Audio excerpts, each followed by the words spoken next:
রাসূল সাল্লাল্লাহু আলাইহি ওয়াসাল্লাম গরুর মাংস খেয়েছেন কিনা এ ব্যাপারে বেশ বিতর্ক চলছে। তিনি কি গরুর মাংস খেয়েছেন? নামাজে দাঁড়ানোর পর নাকি ডান পায়ের বুড়ো আঙ্গুল নাড়ানো যায় না, এটা কি সত্য? মৃত ব্যক্তির ব্যবহার করা ফোন দিয়ে যদি স্ত্রী কোরআন শরীফ পড়েন, রেকর্ড করা কোরআন শুনেন এবং ইসলামিক ভিডিও দেখেন, এতে কি তার মৃত স্বামীর সওয়াব হবে? ওযু করার সময় সব অঙ্গ একবার করলে ধুলে কি ওযু হবে? পিরিয়ড অবস্থায় মৃত ব্যক্তির কাছে যাওয়া যাবে কিনা? আমাদের দেশে সচরাচর দেখা যায় মৃত ব্যক্তিকে গোসল দেওয়ার পর গোসল দেওয়ার স্থানে 41 দিন পর্যন্ত কাউকে যেতে মানা করা হয়। সেখানে সন্ধ্যাবেলা 41 দিন পর্যন্ত আগরবাতি বা মোমবাতি জ্বালানো হয়, এটা কি শরীয়ত সম্মত? নামাজের সূরার সিরিয়াল রক্ষা করা কি জরুরি? কেউ একাকী থাকার সময় যদি এমন পোশাক পরে যেটা হাঁটুর উপরে ওঠে, তাহলে কি সে গুনাহগার হবে? কোরআন ধরে ওয়াদা করার পর সে ওয়াদা ভঙ্গ করলে কি পরিণতি হতে পারে? মৃত ব্যক্তির জন্য হাফেজ ডেকে কোরআন খতম মিলাদ দিলে মৃত ব্যক্তির কোনো লাভ হবে? প্রবেশ করি প্রশ্নের আলোকিত ভুবনে। এসেছ রুবেল, আপনি জানতে চেয়েছেন আইডি থেকে, নামাজে দাঁড়ানোর পর নাকি ডান পায়ের বুড়ো আঙ্গুল নাড়ানো যায় না, এটা কি সত্য? না, এরকম কোনো কথা আমাদের জানা নেই, প্রয়োজন হলে নাড়ানো যেতে পারে।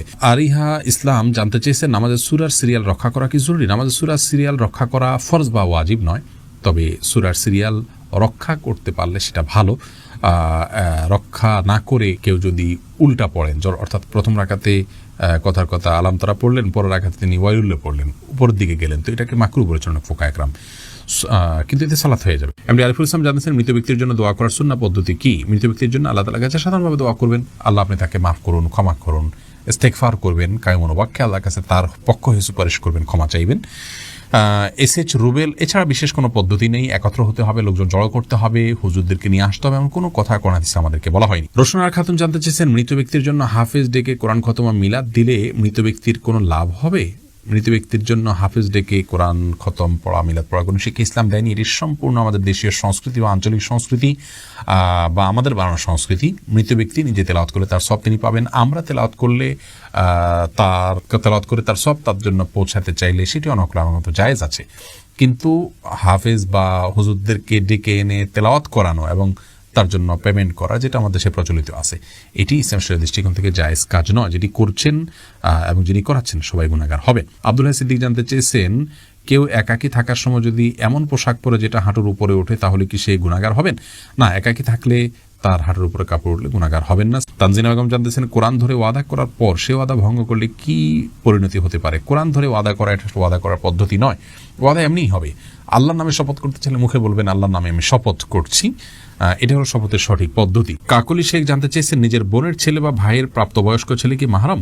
নিজের বোনের ছেলে মাহরাম এবং ভাইয়ের প্রাপ্তবয়স্ক ছেলেও মাহরাম, আপন ভাই আপন বোন হলে। আব্দুর রহমান জানতে চেয়েছেন, আমি একজন দর্জি, মহিলাদের পোশাক তৈরি করি, আমি যদি কোনো মহিলাকে তার ইচ্ছা মতো ডিজাইন জামা বানিয়ে দেই আর সে যদি সেটা পরে বেগানা পুরুষের সামনে যায়, দেখি আমার পাপ হবে? যদি এমন হয় যে পোশাকটা বানানোই হচ্ছে পাপের কাজের জন্য, আপনি জানেন, তাহলে সেক্ষেত্রে তাকে সহায়তা হবে তার সেটা তৈরি করে দিলে। সেজন্য এটি তৈরি করার ক্ষেত্রে আপনি ডিনাই করা উচিত, এতটুকু এখতিয়ার অধিকার আপনার থাকা উচিত, এবং ইমানি গায়রত যেটাকে বলে, ইমানি আত্মসম্মান বোধ, সেটা আপনার থাকা উচিত। আর যদি এই লেভেলের সমস্যা না হয়, বরং এটা তিনি বাসায় পড়তে পারেন, তার স্বামীর সামনে পড়তে পারেন, বাহিরে পড়তে পারেন, কি করবেন আপনি জানেন না, তাহলে আপনি খুঁচিয়ে তাকে জিজ্ঞেস করার কোনো প্রয়োজন নেই, এবং এর কারণে আপনার গুনাহ হবে না। তিনি যদি এটাকে অন্যায় কাজে ব্যবহার করেন, ইনশাআল্লাহ আপনার গুনাহ হবে না। মুজাহিদ হোসেন জানিয়েছেন, ওযু করার সময় সব অঙ্গ একবার করলে ধুলে কি ওযু হবে? ওযু হয়ে যাবে, 3 বার করে ধোয়াটা সুন্নাত। কোরআন আলো এর দিকে জানতে চেয়েছেন, ঋণ পরিশোধের জন্য কিছু একটা আমল বলুন। ঋণ পরিশোধের জন্য সবচেয়ে বড় আমল হলো আল্লাহ তাআলার কাছে সাধারণভাবে দোয়া করবেন, চাইবেন, প্রার্থনা করবেন, এবং আপনি সর্বোচ্চ চেষ্টা চালাবেন ঋণ পরিশোধের জন্য। আমাদের অনেক ভাইরা আছেন, নিজের জমি আছে, স্থাবর অস্থাবর অনেক মূল্যবান সম্পদ আছে, সেগুলো দিয়ে ঋণ পরিশোধ করতে চান না। তিনি চান যে ঋণ পরিশোধের জন্য তার সাধারণ উপার্জন থেকে অনেক টাকা হয়ে যাক, অলৌকিকভাবে চলে আসুক, আর তিনি সেটা দিয়ে ঋণ পরিশোধ করে দিবেন। এটা সম্পূর্ণ ভুল একটা পদ্ধতি। আপনার ঋণ পরিশোধ করাটা আপনার জন্য ফরজ, এটা বান্দার হক। অতএব আপনার জমি থাকলে, সম্পদ থাকলে, এগুলো বিক্রি করে আপনি ঋণ পরিশোধ করবেন, এবং সেগুলো বিক্রি করার অপশন থাকলে বিক্রি করবেন। সেগুলো সব ধরে রেখে আপনি চাইবেন যে আল্লাহ তাআলা অলৌকিকভাবে আপনাকে টাকা দিয়ে দিক, সেটা দিয়ে আপনি পরিশোধ করবেন। এটা সম্পূর্ণ দুনিয়ার প্রতি আমাদের মোহ আছে, এবং ঋণ পরিশোধের গুরুত্ব আমরা বুঝি না, সেটা স্পষ্টভাবে প্রমাণ হয় এমন একটি বিষয়। বিধায় এমনটি করা উচিত না। সেই সাথে ঋণ পরিশোধের জন্য কিছু দোয়া আছে, আল্লাহুম্মা কফিনি ফিনি বিহালালিকা আন হারামিকা ওয়াগনিনি বিফাদলিকা আম্মান সিওয়াক। আরও কিছু দোয়া আছে, ইউটিউব বা ফেসবুকে সার্চ দিলে আমাদের অনেকগুলো ভিডিও আছে, দেখে নিতে পারবেন। সেগুলো আপনি আল্লাহর কাছে সাধারণভাবে পাঠ করবেন, ইনশাআল্লাহ সেই দোয়াগুলো পেশ করবেন। আশরাফুল হক শুভ, আপনি জানতে চেয়েছেন, আমাদের দেশে সচরাচর দেখা যায় মৃত ব্যক্তিকে গোসল দেওয়ার পর গোসল দেওয়ার স্থানে 41 দিন পর্যন্ত কাউকে যেতে মানা করা হয়, সেখানে সন্ধ্যাবেলা 41 দিন পর্যন্ত আগরবাতি বা মোমবাতি জ্বালানো হয়, এটা কি শরীয়ত সম্মত? কোনো জায়গায় মৃত ব্যক্তিকে গোসল দেওয়া হলে সেখানে এই প্রথাটি আমাদের সমাজে অনেক ক্ষেত্রেই প্রচলিত আছে যে আগরবাতি বা মোমবাতি ইত্যাদি সেখানে আপনার জ্বালানো হয় এবং সন্ধ্যাবেলা 41 দিন পর্যন্ত এই কাজটি করা হয়, কেউ সেখানে যেতে চাইলে নিষেধ করা হয়। এটি সম্পূর্ণ কুসংস্কার এবং এ ধরনের বিশ্বাসগুলো শিরকি বিশ্বাস, কুসংস্কারচ্ছন্ন বিশ্বাস। এর বেশিরভাগই এসছে হিন্দু সমাজ থেকে। একজন মুসলমানের এই সমস্ত কুসংস্কারকে বর্জন করা উচিত। যেখানে গোসল দেওয়া হবে সে জায়গার বিশেষ কোনো বিধান নাই, সেটা অন্য 10টা জায়গার মতোই একটি জায়গা। আসমান হোসনা ফেনু জানতে চেয়েছেন পিরিয়ড অবস্থায় মৃত ব্যক্তির কাছে যাওয়া যাবে কিনা। যাওয়া যাবে, এতে কোনো অসুবিধা নাই। মেহজাবিন জানতে চেয়েছেন বিবাহের উদ্দেশ্যে পাত্রী দেখতে এলে পাত্রীর জন্য কতটুকু সাজগোজ করা শরীয়তসম্মত। যতটুকুতে তার মূল অবস্থাকে পরিবর্তন না করে ততটুকু জায়েজ আছে। হালকা মুখের উপরে মেকআপ করলেন কিন্তু তার কালার পরিবর্তন হয়ে যায়, শেপ পরিবর্তন হয়ে যায়, এরকম করে করা জায়েজ নাই। কাকুলি শেখ জানতেছেন সাহসিদাতে কি সেজদার তাসবিহ পড়বো? জি, অবশ্যই আপনি সেজদার তাসবিহ পড়বেন। ফাহাদ ফাতেমা জানতে চেয়েছেন মৃত ব্যক্তির ব্যবহার করা ফোন দিয়ে যদি স্ত্রী কোরআন শরীফ পড়েন, রেকর্ড করা কোরআন শুনেন এবং ইসলামিক ভিডিও দেখেন, এতে কি তার মৃত স্বামীর সওয়াব হবে? তদ্রূপ যদি গান বা অন্যান্য ভিডিও দেখা হয়, এতে কি মৃতের গুনাহ হবে? ভাই ফাহাদ, মৃত ব্যক্তির ফোন দিয়ে তেলাওয়াত করলে মৃত ব্যক্তির সওয়াব পাবেন, ব্যাপারটি এমন নয়। বাকি মৃত ব্যক্তি যদি এমন কিছু রেখে যান যেটির কারণে অন্য আরেকজন কাজের পথে যান, যেমন কথার কথা এটা কোরআন রেখে যান, এই কোরআন কেউ তেলাওয়াত করলো, তিনি কোরআনটা কিনে রেখে গেছেন তেলাওয়াতের জন্য, তাহলে তিনি সওয়াব পাবেন। তো মোবাইল তিনি রেখে গেছেন, এই মোবাইল রাখলেই যেটাতে কোরআন তেলাওয়াত করতে হবে এমন তো নয়। এটাতে কেউ কোরআন ডাউনলোড করে পড়ছেন, তেলাওয়াত করছেন, এটি তিনি তেলাওয়াত করছেন, তার সওয়াব হবে। আর হ্যাঁ, যে ব্যক্তি মোবাইলটা রেখে গেলেন তিনি তার জন্য সহায়কের ভূমিকা থাকলেন, সেই হিসাবে আল্লাহ তাআলা তাকেও সওয়াব দিবেন, আশা করা যেতে পারে। আর একই কথা গুনাহের ক্ষেত্রেও প্রযোজ্য হবে। বিশেষ করে মোবাইল যদি রেখে যান তো মোবাইলে গান বাজনা শুনতে হবে এমনটি তো বাধ্যতামূলক নয়। কেউ যদি এটা ব্যবহার করে তাহলে এটা একান্ত তার ব্যাপার। এর জন্য মৃত ব্যক্তিকে গুনাহের বোঝা বহন করতে হবে না। জাহিদ আপনি জানতে চেয়েছেন রাসূল সাল্লাল্লাহু আলাইহি সাল্লাম গরুর মাংস খেয়েছেন কিনা, এ ব্যাপারে বেশ বিতর্ক চলছে, তিনি কি গরুর মাংস খেয়েছেন? ভাই জাহিদ, প্রথম কথা হলো গরুর গোশত এটি হালাল হওয়ার জন্য রাসূল আকরাম সাল্লাল্লাহু আলাইহি সাল্লামের খাওয়া শর্ত নয়। তিনি কোনো কিছু না খেলেই সেটি হারাম হয়ে যাবে, ব্যাপারটি এমন নয়। আল্লাহ রাব্বুল আলামিন কোরআনে হাকীমের একাধিক আয়াতে গরুর গোশত হালাল হওয়ার বিষয় ইঙ্গিত দিয়েছেন।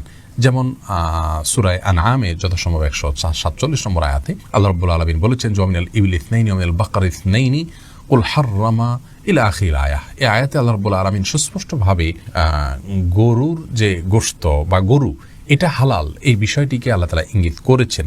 গরুর যে আপনার যাকাত কালেকশনের নির্দেশ আল্লাহ তাআলা দিয়েছেন, সেটি কেন যদি সেটি হারামই হয় তার গোশত।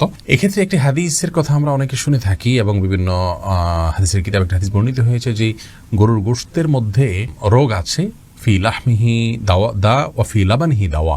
গরুর দুধের মধ্যে শেফা বা আরোগ্য রয়েছে, কিন্তু গোশতের মধ্যে অসুস্থতা রয়েছে, এরকম একটি হাদিস পাওয়া যায়। এই হাদিসকে মুহাদ্দিসদের অনেকে সহিহ বলেছেন, আলবানী রাহিমাহুল্লাহ সহিহ বলেছেন, কিন্তু অনেক মুহাদ্দিসিন ইকরাম এটিকে দাঈফ মুনকার বলেছেন।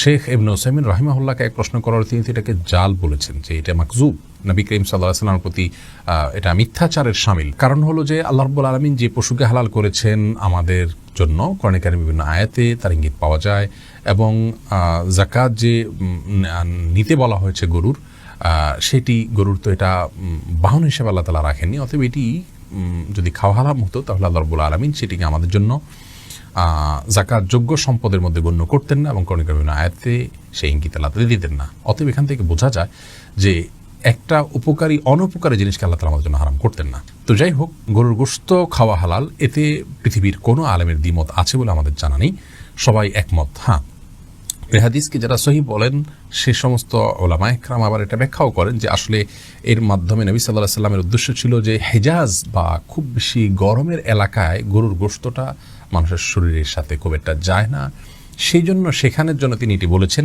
এটা সাধারণ বা স্বাভাবিকভাবে সব জায়গার জন্য সকলের জন্য বলেননি, এরকম একটা ব্যাখ্যা অনেক উলামা ইকরাম করে থাকেন। যাই হোক, এখন আসি মূল বিষয়, নবী সাল্লাল্লাহু আলাইহি ওয়াসাল্লাম গরু গোশত খেয়েছেন কিনা। এই বিষয়ে সরাসরি উনি খেয়েছেন এরকম কোন রিওয়ায়াত আমার জানা নেই, তবে বুখারী মুসলিমের একটি বর্ণনা আছে, যে বর্ণনা থেকে বোঝা যায় নবী সাল্লাল্লাহু আলাইহি ওয়াসাল্লাম সিরার নামক একটি জায়গায় এসেছেন। সেখানে আসার পর সাহাবা ইকরামদেরকে গরু জবের নির্দেশ করেছেন। ফা আকালু মিনহা, হাদিসের ভাষ্য হলো অতঃপর তারা সেখান থেকে খেয়েছেন। তারা সেখান থেকে খেয়েছেন, এখান থেকে সাহাবা ইকরাম যে খেয়েছেন এটি স্পষ্ট। নবী সাল্লাল্লাহু আলাইহি ওয়াসাল্লাম তাদের সাথে ছিলেন, অতএব তিনিও খেয়েছেন, সেটাই স্বাভাবিকভাবে এখান থেকে বুঝে আসে। কিন্তু এর মানে এই নয় যে গরু গোশত খাওয়ার বিশেষ ফজিলত আছে এবং যে না খেলে গুনাহ হবে, এরকম বিষয় না। নবী সাল্লাল্লাহু আলাইহি সাল্লাম এবং সাহাবা একরাম গরু জবে করেছেন। বিশেষ করে নবী সাল্লাল্লাহু আলাইহি সাল্লাম গরু জবে করেছেন আপনার হজে কিংবা কোরবানিতে, এরকম বিভিন্ন বর্ণনা পাওয়া যায়। আমাদের ভারতে যে সমস্ত ভাইয়েরা বসবাস করছেন, আমি বিশেষ করে তাদেরকে বলবো, অনেকে আমাদেরকে দেখছেন ভারত থেকে, আমাদের অনেক দর্শকরা দেখে থাকেন এই অনুষ্ঠান, তাদেরকে আমরা বলবো যে আপনাদের এলাকাগুলোতে যেখানে গরুর গোশত খেতে গেলে, গরু জবে করলে, গোশত সংরক্ষণ করতে গেলে আপনারা জীবন হুমকির মধ্যে পড়ে যায়, এরকম পরিস্থিতিতে আপনারা গোশত খাওয়ার জন্য, গরু গোশত খাওয়ার জন্য কষ্ট করতে যাবেন না। অনেকে মনে করে গরু গোশত না খেলে বোধহয় পাক্কা মুসলমান হওয়া যায় না, এটা খুব অল্প সংখ্যক মানুষ মনে করেন। তো এটি আমাদের ভুল ধারণা। গরু গোশত খাওয়ার জন্য আপনার জীবনকে হুমকির মধ্যে ফেলে দেওয়া, এটা কোনো অবস্থাতে উচিত না। আপনাকে হালাল জিনিস খেতে যদি বাধা দেয় কেউ, জুলুম এবং আপনার প্রতি নিপীড়নমূলক আচরণ করে, তাহলে সেক্ষেত্রে আপনার জীবন রক্ষার জন্য, জীবন নিরাপত্তার জন্য আপনি এটি পরিহার করলে সেটি আপনার জন্য সম্পূর্ণ জায়েজ আছে।